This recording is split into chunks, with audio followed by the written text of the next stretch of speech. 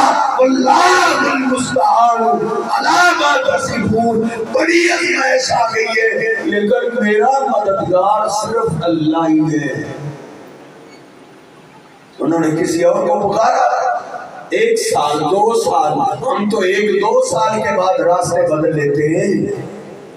1-2 سال کیا 40 سال گزر گئے، انہوں نے پھر بھی اللہ کا در نہیں چھوڑا۔ ہمیں تو دوسرے سال دوست بھی مشورہ دینے لگ جاتے ہیں، بھائی اللہ سے کام نہیں ہو رہا، کہیں اور جانا تھا۔ تو آپ کو فیڈر بھی تھے، آپ کہہ نہیں سکتے بھائی اللہ سے بڑی ذات کون سی ہے، 5 ٹائم تو صدا سنتے اللہ اکبر، اللہ سب سے بڑا ہے۔ جب اللہ بڑا ہے، بڑے کے در سے دیر تو ہو سکتی ہے، دیر تو نہیں نہ ہو سکتی، خیر تو اسی در سے ملے گی۔ یعقوب علیہ السلام روتے رہے، اتنا روئے قرآن کہتا ہے اللہ کے آگے روتے روتے وَبِيَضَّتْ عَيْنَاهُ، آنکھیں سفید ہو گئی، انہوں نے پھر بھی رب کا در نہیں چھوڑا۔ اللہ تجھ سے ہی بیٹھا لینے، میرا یوسف دلا دے۔ بیٹوں نے آگے کہا بابا تمہیں یوسف کی پڑی ہے، آپ کے دوسرے بیٹے بنیامین نے چوری کی ہے، وہ چوری کے کیس میں جیل میں بند ہو گیا۔ یعقوب علیہ السلام پھر بول پڑے اللہ میں تو اپنے یوسف کو نہ بھلا سکا، تو نے مجھ سے میرا دوسرا بیٹا بھی لے لی ہے، یار دیکھ تو صحیح، اتنے سال گزرنے کے بعد بھی انہوں نے باپ کی قبر کا رخ نہیں کیا۔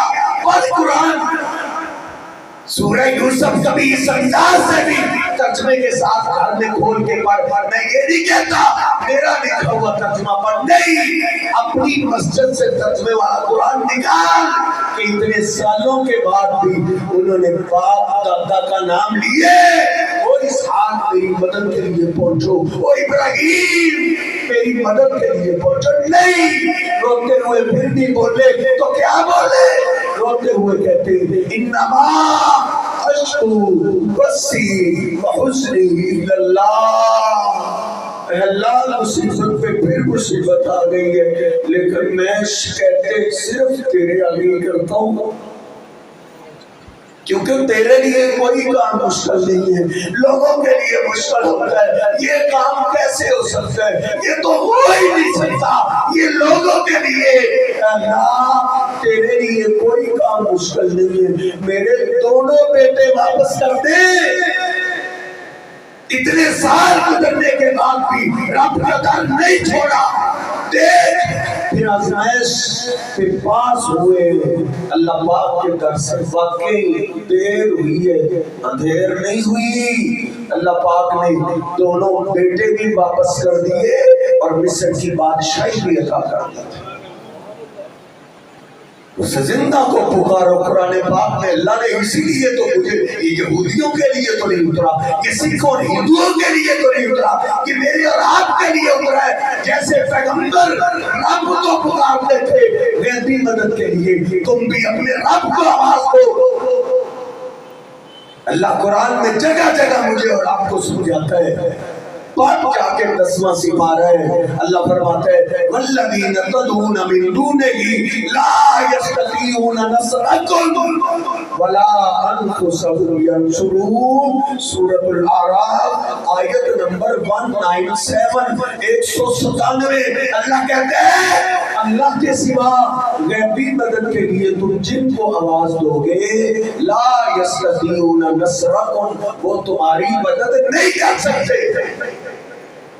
آگے اللہ نے اتنی واضح بات کی ہے، ترجمے والا قرآن ہم نہ پڑھیں تو ہمارا قصور ہے، سمجھانے میں رب نے کوئی کسر نہیں چھوڑی۔ اللہ کہتا ہے وَلَا أَنفُسَكُمْ يَنْصُرُونَ، وہ وہ نادان انسان وہ تیری مدد کہاں سے کریں گے؟ اب تو وہ اپنی مدد بھی نہیں کر سکتے.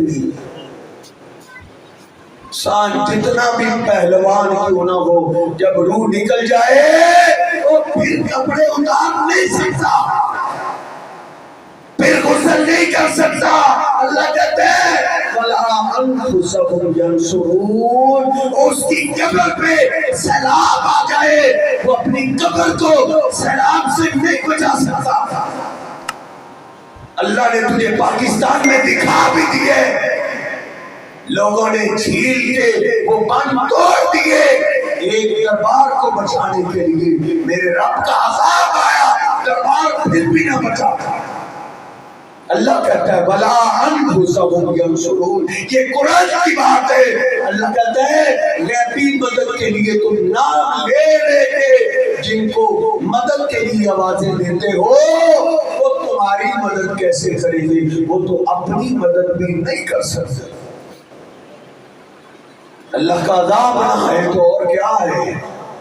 پیغمبروں میں سے آپ ایک ایک کی زندگی پڑھتے جائیں، اولیاء میں سے ایک ایک کی زندگی پڑھتے جائیں، کوئی بھی اللہ کے ساتھ شرک کرنے والا نہیں تھا. اور یاد رکھیے جب کلمہ پڑھنے والا شرک کرتا ہے تو پھر اللہ اس کو دنیا میں سزا ضرور دیتا ہے. ایک کلمہ پڑھنے والا بنی اسرائیل وہ بھی تھے نا، وہ کہتے تھے اللہ ہم فرعون کی غلامی میں کیا کر سکتے ہیں؟ فرعون کی غلامی میں اے اللہ آزادی دے، پھر دیکھنا ہم تیری عبادت کیسے کرتے. اللہ پاک نے دشمن کو غرق کر دیا آنکھوں کے سامنے. اللہ نے نجات عطا کر دی. لِنَنْصُرَ كَيْفَ تَعْمَلُونَ. اللہ نے کہا اب ہم دیکھتے آزادی ملنے کے بعد تم کیا کرتے ہو. ان کو آزادی مل گئی. آزادی ملنے کے بعد اللہ پاک نے موسیٰ علیہ السلام کو اپنی ملاقات کے لیے طور پہاڑ پہ 40 دن کے لیے بلا لیا. پیچھے سے بنی اسرائیل نے اللہ کے مقابلے میں بچڑے کی پوجا شروع کر دی. بچڑے کو پوجنے لگے، سجدے نظر و نیاز رکوع جھکاؤ ساری باتیں اس کی کرنے لگے. اور کیا کہتے تھے ما نعبدہم الا لیقربونا الی اللہ زلفیٰ. ہم ان کی عبادت تو نہیں کرتے، ہم تو ان تک عبادت پہنچاتے ہیں کہ یہ عبادت ہماری اللہ تک پہنچا دو. بچڑے کی اس انداز سے انہوں نے پوجا شروع کی. اللہ پاک نے موسیٰ علیہ السلام کو واپس بھیجا کہ جاؤ دیکھو اپنی قوم کی حالت. گئے دیکھا بچڑے کے پوجا کرنے والے، بچڑے کو سجدہ کرنے والے، بچڑے کو رکوع کرنے والے بن گئے. موسیٰ علیہ السلام غصے میں آ گئے، ڈانٹنے لگے، لوگوں کو متنبہ کیا. کہتے ہیں موسیٰ اب غلطی ہو گئی ہے، رب سے معافی لے کر دو. اللہ پاک نے فرمایا او میرے موسیٰ، سورہ بقرہ پہلا سپارہ، او میرے موسیٰ اب معافی ایسے نہیں ملے گی. آزادی کے بعد شرک کرنے والوں کی سزا یہ فَقْتُلُوا أَنفُسَكُمْ. اب تمہیں مارنے کے لیے فرعونی نہیں آئیں گے، تمہیں مارنے کے لیے مجوسی نہیں آئیں گے، تمہیں مارنے کے لیے آگ کے پجاری نہیں آئیں گے، تمہیں مارنے کے لیے چاند سورج کے پجاری نہیں آئیں گے. فَقْتُلُوا أَنفُسَكُمْ. اب تمہاری سزا یہ ہے اب تم خود ایک دوسرے کو قتل کرتے رہو. اب آپس میں تم لڑو گے، مارنے والا بھی کلمہ پڑھے گا، مار کھانے والا بھی کلمہ پڑھتا ہے. ہم نے بھی ملک ایسے ہی حاصل کیا تھا نا. اے اللہ ہندوؤں کی غلامی میں ہمارے بڑوں نے کیا بولا تھا؟ یہی بولا تھا نا اے اللہ ہندوؤں کی غلامی میں، انگریزوں کی غلامی میں اے اللہ ہم کیا کر سکتے؟ تو آزادی دے، دیکھنا پھر ہم تیری عبادت کیسے کرتے. ہمارے بڑوں نے جانوں کے نذرانے پیش کر دیے، عورتوں کی عزتیں لوٹ لی گئی، سب ایک ہی دائیا لے کر نکلے تھے. جان جاتی ہے تو چلی جائے، ایک ملک ایسا بنے. اور اس ملک کو بناتے وقت نعرہ ایک ہی تھا نا، پاکستان کا مطلب کیا؟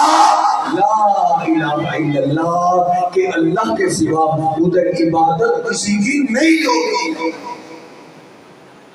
اس وقت یہ تو نہیں نعرہ تھا اللہ ذاتی دے ہم امام صاحب کی عبادت کریں گے، اللہ ذاتی دے ہم علی اجمیری کی عبادت کریں گے، اللہ ذاتی دے ہم پاک پتن کے بابا فرید کی عبادت کریں گے، اللہ ذاتی دے ہم شہباز قلندر کی عبادت کریں گے۔ نہیں، کسی کا نام نہیں تھا، ایک ہی نعرہ تھا، اے اللہ ذاتی دے پھر دیکھ ہم تیری کیسے عبادت کرتے ہیں۔ پاکستان کا مطلب کیا؟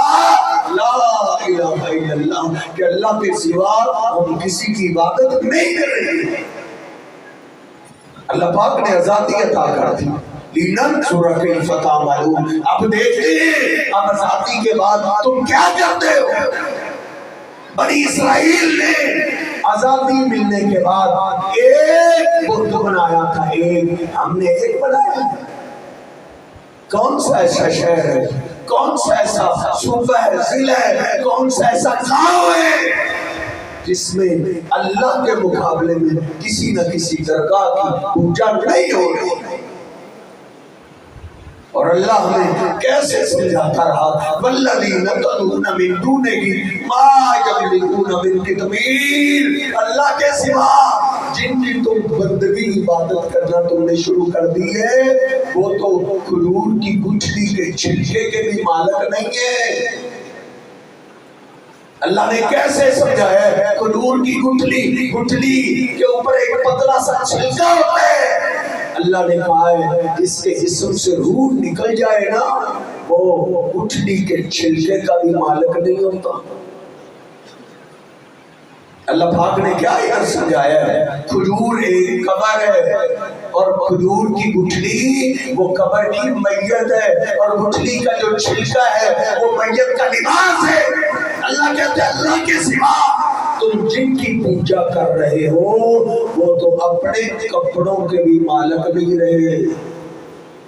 جب ان کے جسم میں روح تھی ان کے نام بڑی پراپرٹیاں بڑی گاڑیاں بولا کرتی تھی، ان کے نام بڑا بینک بیلنس تھا، لیکن جب جسم سے روح نکل گئی بینک بیلنس کٹ گیا، زمینیں کٹ گئی، اب تو وہ اپنے کپڑوں کے بھی مالک نہیں رہے، اپنے کپڑوں کے مالک نہیں رہے، وہ میرے اور آپ کے نفع نقصان کے مالک کیسے ہو گئے؟ پھر ہم نے صرف پوجا ہی نہیں کی، سندھ سارا ڈوبا ہوا ہے، کسی حکومت کی کسی کرسی کو جو ہاتھ لگاتا تو پورا ملک ہلا کے رکھ لیتا تھا، کیوں ہلا کہ سندھ کے اندر تو بیت اللہ کے مقابلے میں حج شروع ہو گیا تھا۔ لوگ کہتے تھے شہباز قلندر کا جو غریب لوگ بیت اللہ نہیں جا سکتے ان کا حج سندھ میں ہو جاتا ہے۔ کافر بھی جانتے ہیں کہ مسلمانوں کی سب سے زیادہ عزت والی جگہ وہ مکہ کا بیت اللہ ہے، پھر سندھ کے نام نہاد مسلمانوں نے ایک قبر کو بیت اللہ کا مقام دیا ہے۔ اللہ کا عذاب نہ آئے تو اور کیا ہو۔ اللہ رب العزت فرماتا ہے قرآن پاک کے اندر سورہ مریم، اللہ کہتا ہے جب بندے شرک کرتے قریب ہے تکاد السماوات یتفطرن، آسمان اللہ سے اجازت مانگتا ہے اللہ تیرا بندہ تیرے ساتھ شرک کر رہا ہے مجھے اجازت دے میں ٹوٹ کے اس کے اوپر گر جاؤں۔ آسمان ٹوٹنے کی اجازت مانگتا ہے، زمین پھٹنے کی اجازت مانگتا ہے۔ اللہ کا قرآن کہتا ہے وَتَخِرُّ الْجِبَالُ هَدًّا، قریب ہے بندوں کے شرک کی وجہ سے پہاڑ ٹوٹ جائے، پہاڑ اللہ سے ٹوٹنے کی اجازت مانگتے ہیں، اے اللہ مجھے اجازت دے میں ٹوٹ کے اس کے اوپر گر جاؤں۔ زمین اتنی حرکت میں غیرت میں آ جاتی ہے جب بندہ اللہ کے ساتھ شرک کرتا ہے۔ بیت اللہ کا طواف مکے میں ہوتا ہے، تیرے سندھ کے اندر قبر کا طواف شروع ہو گیا، بلکہ یہی بس نہیں کٹروں کا گندا کالا پانی کہتے تھے یہ زمزم کا پانی ہے، عذاب نہ آئے تو اور کیا ہو۔ کس کا زمزم کا پانی ہے؟ کہاں ہے شہباز قلندر کا دربار جو اپنی قبروں کو نہ بچا سکے وہ تمہارے اور میرے نفع نقصان کے مالک نہیں ہو سکتے. ہمارے نفع نقصان کے فیصلے زمین پہ نہیں ہوتے, ہمارے نفع نقصان کے فیصلے آسمانوں میں ہوتے. کہتے ہیں جی وہ ہے تو پیالہ پانی لیکن خارش بھی ہوتی. میں نے اپنے شہر میں بولا تھا, ادھر بھی کہتے تھے جو ادھر ایک دفعہ نہا لیتا ہے اس کو خارش نہیں ہوتی. میں نے کہا وہ ہے جو گٹروں کا پانی, ہمارے مدرسے کے گٹر میں نہا لو خارش ادھر بھی نہیں ہوتی. زمزم کا پانی کے تم نے برابر کر دیے ایک نالے گندے پانی کو. وہ ایک ہی زمزم کا پانی ہے جو مکہ پاک میں, مدینہ پاک میں, میرے محبوب پیغمبر کی مسجد میں جہاں میرے پیغمبر کا روضہ ہے, ادھر بھی زمزم کا پانی مکہ سے لایا جاتا ہے پینے کے لیے. مکہ سے جانتے مدینے کے پانی سے بھی اعلیٰ کوئی پانی ہے تو وہ مکہ کی سرزمین سے اللہ کے گھر سے نکلنے والا زمزم کا پانی ہے. اس پانی کا کوئی مقابلہ نہیں کر سکتا. لیکن تیرے پاکستان کے اندر یہ سنگین جرم بھی ہوا ہے, یہ سنگین جرم بھی. ادھر کسی کی ٹوپی کو وہ ہاتھ لگا دے, کسی کی کرسی سے اس کو اٹھانے کی کوشش کرے, اس نے ملک کو ہلا دیا, لیکن اللہ کی عزت ایسے نیلام ہوتی رہی, کوئی حرکت میں آیا. کدھر گئے توڑنے شاہ پیدا کرنے والا, اس کا دربار پانی کی زد میں آیا تو اپنے دربار کو نہیں بچا سکا. نہیں ہے کوئی بھی نفع نقصان کا مالک. اللہ کہتا ہے وَلَا أَنفُسَهُمْ يَنْصُرُونَ, جن کے جسم سے روح نکل جائے وہ اپنی مدد بھی نہیں کر سکتے, وہ اپنی قبروں کو بھی نہیں بچا سکے. تیرے پاکستان میں اتنا بڑا بھی ظلم ہوتا ہے, اتنا بڑا بھی ظلم. جاہل لوگ کبیر الدین شاہ کے پاس جا کے کہتے تھے اولاد دے دے, پہلا بیٹا تیرا ہوگا باقی سارے میرے ہوگے. پہلا بیٹا پیدا ہوتا وہ اس دربار پہ چھوڑ کے آتے اور ادھر کے گدی نشین ظالم وہ چھوٹے سے معصوم بچے کے سر پہ لوہے کی ٹوپی پہنا دیتے تھے, لوہے کی. اور یتیم خانے بنانے والوں تمہارے ملک میں یہ بھی ظلم ہوتا رہا ہے. لوہے کی ٹوپی پہنا دی جاتی, بچہ بلکتا رہتا کئی سال روتا رہتا, بچے سے ٹوپی اتاری نہ جاتی اور وہ ظالم ٹوپی اتارتے نہیں تھے. پھر بچے کے سر کی گروتھ نہیں ہوتی, سر چھوٹا رہ جاتا, اس کو پھر وہ نام دیتے تھے یہ توڑنے شاہ کا چوہا ہے. پھر اس کو لے کر ڈر پہ بھیک مانگتے تھے. حکمران اور سیاستدان انہوں نے ملکوں کے پیسے تو لوٹے, لیکن یہ سارا مافیا ظالم لوگوں کے ایمانوں کو لوٹے. کدھر گئے ہیں وہ آج بیٹے دینے والے, بیٹیاں دینے والے, پانی کی زد میں آ گئے, وہ اپنی قبروں کو نہیں بچا سکتے. واپس آ جائیے. اللہ فرماتا ہے وَمَا يُؤْمِنُ أَكْثَرُهُم بِاللَّهِ إِلَّا وَهُمْ مُشْرِكُونَ. شیطان کبھی کبھی ایسے بھی لوگوں کو وہ دھوکہ دیتا ہے. لوگ سمجھتے ہیں میں ایمان لے آیا ہوں. سورہ یوسف میں اللہ کہتا ہے ایمان کا دعویٰ کرنے کے باوجود وہ رہتے مشرک ہیں.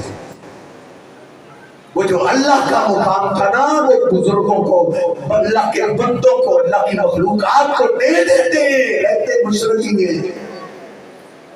نبی پاک صلی اللہ علیہ وسلم نے جب مکہ فتح کیے ہیں آپ نے کیا کیا ہے, بت آپ نے گرانے شروع کر دیے, بت توڑنے شروع کر دیے. جو بت اوپر لگے ہوئے تھے آپ نے جناب علی پاک کو کہا اشہد علیہ, علی ادھر آؤ, میرے کندھوں پہ سوار ہو کے جو اوپر بت ہے ان کو بھی گراؤ.